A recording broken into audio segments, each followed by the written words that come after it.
Mga guys, mga lods, so this video meron tayong panibagong unit, isang Hyundai Galloper. So, para, yun, niligo agad sa mga Nakmar boys. So, nilinisan nila kasi daming mga talsik na oil dyan. Para makita bago dismantle, nililigo muna natin.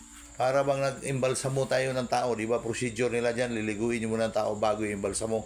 So, katulad din ito.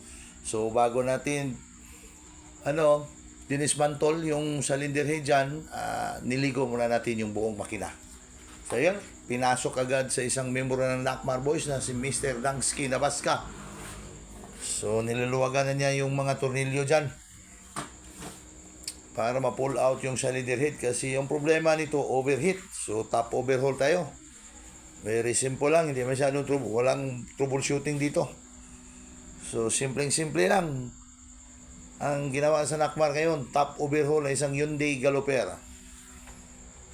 So ayan, shortcut tayo dyan. Tapos nang nireface yung cylinder head dyan, ito na, nakabalik na sa atin. Nilagyan ng head gasket na yan, oh.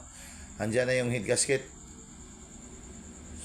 So, salpak. Sinalpak na ni Mr. Dangsky yung cylinder head dyan. Kinabit na nga yung cylinder head. Binalik na sa kanyang plaster, sa kanyang dapat lagyan. So ayan, yung mga tornilyo dyan nilagay na, hinigpita na. So forward tayo dito. So simple lang, kahit sino dyan pwede makagawa nito. So wala, hindi masyadong troubleshooting. Tumitira ka tayo kahit maluin o high-end na unit, tumitira tayo. So ito din is isang tiyahin ko, wala akong magawa kahit sobrang busy namin, pinasingit niya. Siningit ko na lang. Baka magalit pa yung tiyahin ko dyan. So, siningit namin yung kanyang Galloper. Pero bilib din ako sa may-ari nito kasi kahit may katandaan na kanyang sasakyan, so anong year model to, nagawa pa niyang ipaayos. Tumatakbo pa sa daan. So, magaling siya mag-take care ng kanya, mag-alaga ng kanyang sasakyan. Ayan. Plaster na yung head dyan, nakakabit na. So, malapit na ito makaandar. So, konti na lang ang kulang, aandar na yan agad. So, overheat lang. So, ito. Intake na lang ang kulang para mabuo na yung isang engine. So, plastado na. Purmang-purma na yung lahat ng makina dyan. Maliban lang sa intake. So, malapit na makaandar. Maya, paandarin na nila yan. So, simple lang. Again, simple lang ginagawa ngayon dito sa Nakmar Auto Repair Shop. Yun guys, natao na din na yung intake. So, dito. Maya, paandarin na to.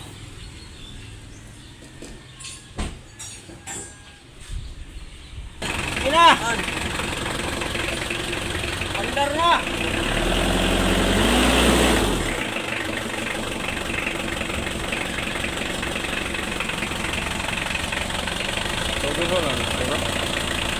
Wala, gabuda ko anin, wala, wala, bidaan, gabuda ko anin.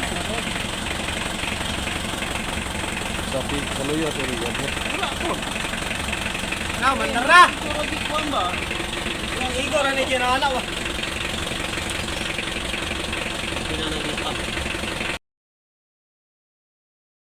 Sabi na may-ari dyan, bagong overhaul daw yan yung kanyang radiator. Kaya nag-insist tayo na re-overhaul yan. Ayan o, yung tubig niya parang suka.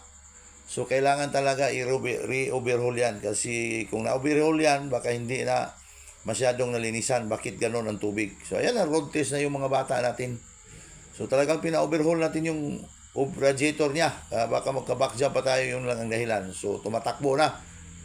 Ayan, yung temperature niya, steady lang. Di katulad na pumasok siya dito. So, hanggang dito lang.